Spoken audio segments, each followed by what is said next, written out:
पुत्र मुंह में क्या कुछ हो सकता है, ये भारतवर्ष की धरती ने, हस्तिनापुर का वो रण क्षेत्र ने भली भांति इसे जाना है और समझा है। और ये एक ऐसा इतिहास बना जो भारतवर्ष के जितने भी लोग हैं, जो महाभारत को जानते हैं, महाकाव्य को जानते हैं, वो इन सारी बातों को भली भांति जानते होंगे।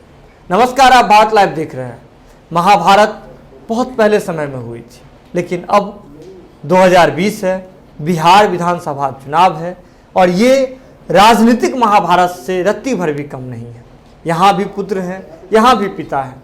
हम आपको बात बता रहे हैं लालू प्रसाद यादव की, रामविलास पासवान की। ये दोनों ऐसे बिहार के कदावर नेता हैं जो दशकों से जो है अपनी राजनीति को लेकर के आगे बढ़े हैं। बिहार में अच्छी खासी अपनी छवि बनाई है, बिहार की राजनीति के धुरंधर माने जाते हैं।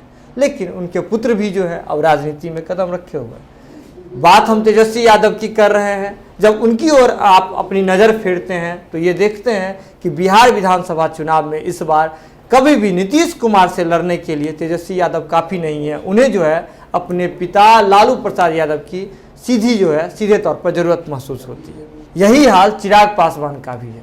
अपने पिता रामविलास पासवान की जो राजनीति है उन पर जो है चिराग पासवान अब आ रहे हैं, उनके नक्शे कदम पे आ रहे हैं। ऐसे में बिहार की राजनीति में कदम रखने के लिए, बिहार की राजनीति में जो उनका एक वोट बैंक रहा है उसको पकड़ने के लिए उन्हें अपने पिता की बेहद ज़रूरत है। आपको बता दें कि किस तरह से आपको एक चिट्ठी प्रकरण याद होगा, और इस बार बिहार विधानसभा चुनाव में चिट्ठी प्रकरण जो है लगातार जो है अग्रसर होता हुआ दिख रहा है। रघुवंश बाबू का जो चिट्ठी प्रकरण था, इसके बाद चिराग पासवान ने भी अपने जो पिता का जो स्वास्थ्य चल रहा है, उनके पिता का जो खराब स्वास्थ्य चल रहा है, रामविलास पासवान जी का आईसीयू में है, उनको लेकर के भी समर्थकों को एक चिट्ठी लिखी।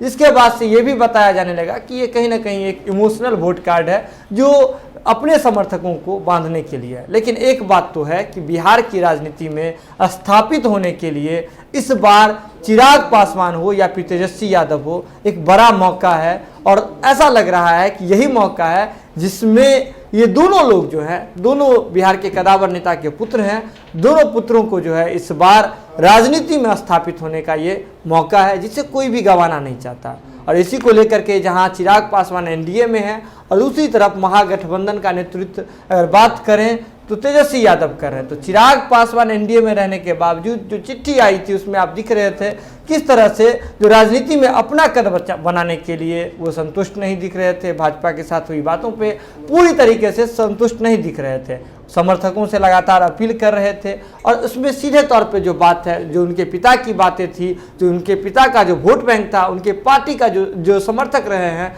उनको लेकर के एक जो है इमोशनल चिट्ठी लिखी गई थी और अपने पुत्र धर्म के बारे में भी उसमें विस्तार से बताया गया था।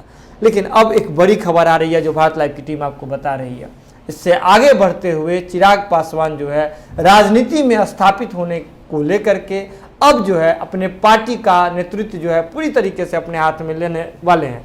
इसलिए मैं आपको ये बातें बता रहा हूं क्योंकि जिस तरह से आप रामविलास पासवान जी का स्वास्थ्य चल रहा है, ऐसे में उनका राजनीतिक अस्त्र जो है वो होना तो लगभग तय ही माना जा रहा है। ऐसे में चिराग पासवान पे सारी जिम्मेदारी आ जाएगी और इस बार जो है 2020 का जो ये मैच है, 2020 का ये जो महाभारत है, उसमें चिराग पासवान के लिए कदावर नेता के रूप में उभरना बेहद ज़रूरी है। तो ऐसे में चिराग पासवान भी इन बातों को भली भांति समझ रहे हैं और यही बात जो है तेजस्वी यादव भी समझ रहे हैं। तो हम बात चिराग पासवान की कर रहे थे, तो लोजपा में उन्होंने एक जो है गुप्त मीटिंग की है और अपने समर्थकों को सीधे तौर पे बता दिया है, सीधे तौर पे कह दिया है कि उन्हें 143 सीटों पर है चुनाव लड़नी है। यानी कि लोजपा जो है इस बार 143 सीटों पर चुनाव लड़ेगी। इसके लिए चिराग पासवान ने, जो लोजपा के राष्ट्रीय अध्यक्ष हैं, सीधे तौर पे समर्थकों से बातचीत की है और अपने पार्टी का जितना भी गाइडलाइन एक बना दिया है और पार्टी के जितने भी कार्यकर्ता हैं उनसे अपील की है और कह दिया है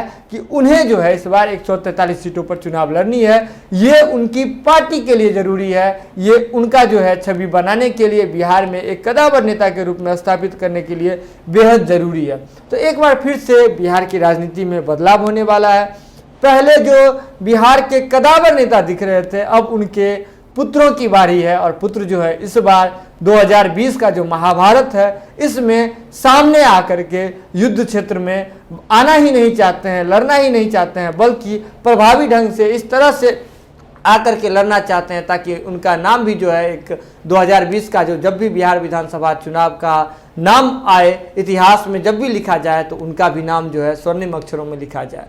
तो इन सारी चीज़ों को लेकर के चिराग पासवान भी जो है लगातार तैयारी में है, लोजपा प्रमुख हैं और अपने पार्टी को बनाने के लिए, अपने पार्टी को एक कदावर नेता के रूप में अपने पार्टी के बीच में उभरने के लिए वो भी लगातार, और बिहार की राजनीति में उभरने के लिए लगातार कोशिश में है। और उन्होंने साफ कर दिया है, अपने समर्थकों को से अपील कर दी है कि वो जो है इस बार बिहार विधानसभा चुनाव में 143 सीटों पर लड़ेंगे, अपना दमखम दिखाएंगे और इसी सीटों के बदौलत, इसी बिहार विधानसभा चुनाव के बदौलत राजनीति में, बिहार की राजनीति में एक स्थापित नेता के तौर पर, एक कदापित नेता के, एक माफ कीजिएगा, एक कदावर नेता के तौर पर स्थापित होंगे। तो खबरों का सिलसिला लगातार भारत लाइव पर जारी रहता है। बिना मिलावट की खबरों के लिए आप लगातार देखते रहिए भारत लाइव।